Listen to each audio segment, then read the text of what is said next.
লাউ খেতে যারা ভালোবাসে না, আজকের রেসিপিটা তাদের জন্য। ঠাকুর বাড়ি অন্যরকম এক রেসিপি নিয়ে আমি চলে এলাম। আজকের রেসিপি হলো লাউয়ের কোপ্তা কারি। দেরি না করে ঝটপট করে আমরা রেসিপিটা দেখে নিই। পাপড়ির লাঞ্চ বক্সে সবাইকে স্বাগত জানাই। আর আজকে যদি রেসিপি ভালো লাগে, চ্যানেলটিকে কিন্তু সাবস্ক্রাইব করতে ভুলবেন না। পাশে থাকা বেল আইকনটি প্রেস করে রাখুন পরবর্তী ভিডিও পাওয়ার জন্য। প্রথমেই একটা ছোট সাইজের লাউ কুচিয়ে কেটে আমি সেটাকে সেদ্ধ করে নেব। এখানে আমি 2খানা সিটি দিয়েছি। আমি এখানে খুব সামান্য পরিমাণ জল দিলাম। লাউ থেকে জল বেরোবে, তাই বেশি পরিমাণ জল দেওয়ার দরকার নেই।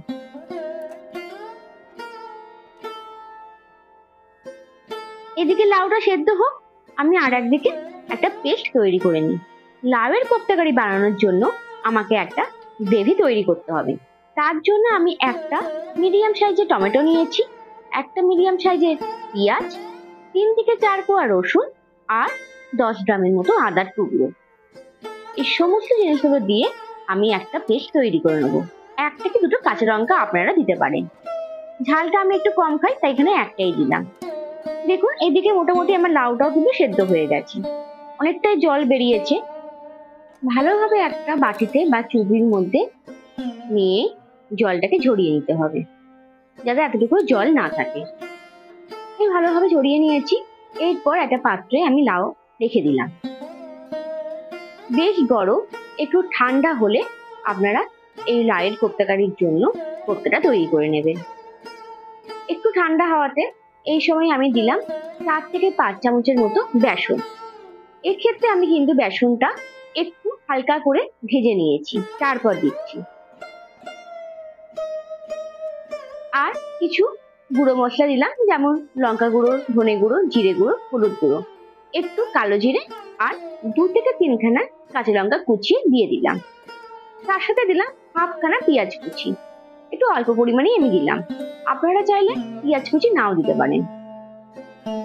ঠাকুর বাড়ির স্পেশাল নিরামিষ রান্নার জন্য আপনারা কিন্তু আমার চ্যানেলটিকে সাবস্ক্রাইব করতে ভুলবেন না। আর পাশে থাকা বেল আইকনটি প্রেস করে রাখুন পরবর্তী রান্নার ভিডিও পাওয়ার জন্য। ঠাকুর বাড়ির নানান ধরনের রান্না কিন্তু শেয়ার করতে চলেছি আমার এই পাপড়ির লাঞ্চ বক্স চ্যানেলে।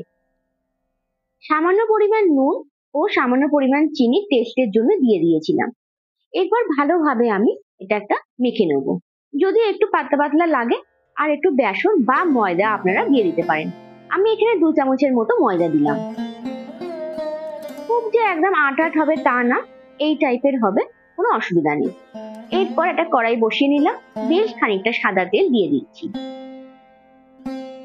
এরপর মিডিয়াম সাইজের বড়া আমি তৈরি করে নেব।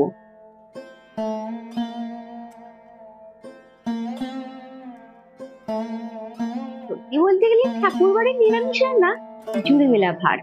নানান ধরনের নিরামিষ রান্না আমি পেয়ে থাকি ঠাকুর বাড়ি প্রজ্ঞা সুন্দরী দেবীর কাছ থেকে।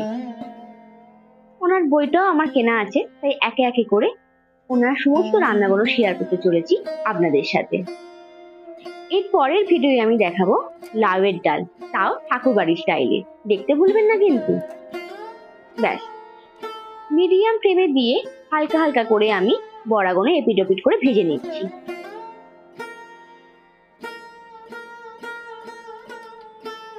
মোটামুটি লাল লাল করে ভাজা হয়ে গেছে, এবার আমি তুলে রাখলাম। বাকি কোপ্তাগুলো আমি এইভাবে ভেজে নেব।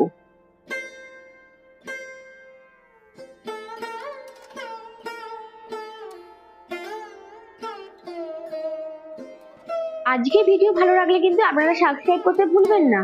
আর পাশে থাকা বেল আইকনটি প্রেস করে রাখুন। আমার এই চ্যানেলটিকে সাপোর্ট করুন, যাতে আমি পরবর্তী আরো নতুন নতুন অনেক ভিডিও দিতে পারি। ব্যাস, আমার কোপ্তা বানানো হয়ে গেছে। এরপর কড়াই যেটুকু তেল ছিল তার সাথে আরো 2 থেকে 3 চামচ আমি তেল দিয়ে দিলাম। আর দিলাম গোটা গরম মশলা একটু ফাটিয়ে দিয়ে দিলাম।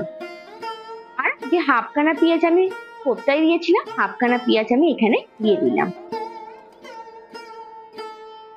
একটু টমেটো দিলাম, এখানে 1খানা টমেটো দিয়েছি আর 1খানা টমেটো পেস্ট করেছি। আমার 2খানা টমেটো লাগবে। আগে যে বাটাটা হয়ে গেছিল সেই বাটা থেকে আমি 3 চামচ পেঁয়াজ বাটা দিয়ে দিচ্ছি। সমস্ত উপকরণ দিয়ে আমি ভালোভাবে বেশ খানিকক্ষণ নাড়তে থাকবো। এই সময় গ্যাসের ফ্লেমটা আপনারা মিডিয়ামে রাখবেন।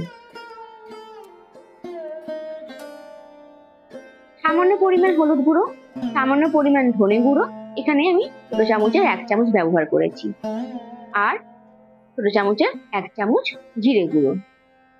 একটু ফাটিয়ে 2 থেকে 3 চামচের মতো টক দই দিয়ে দিলাম।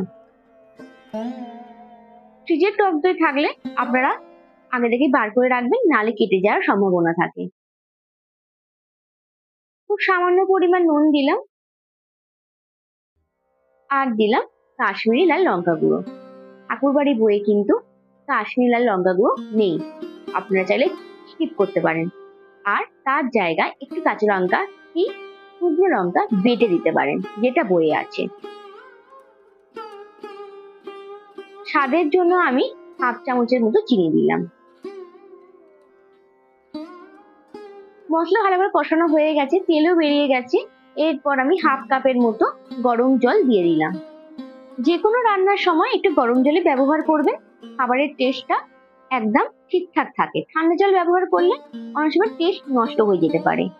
এরপর এক এক করে সমস্ত কোপ্তাগুলো আমি দিয়ে দিচ্ছি। ব্যাস, মোটামুটি 85% আমাদের কোপ্তা কারি কমপ্লিট। আরো 2 থেকে 3 মিনিট ফুটিয়ে নিয়ে আমি একটা চাপা দিয়ে দিলাম। ব্যাস, 30 থেকে 40 সেকেন্ড পর এসে চাপাটা খুললাম। এই সময় গ্যাসের ফ্লেমটা একদম লোতে দিয়ে রেখেছিলাম।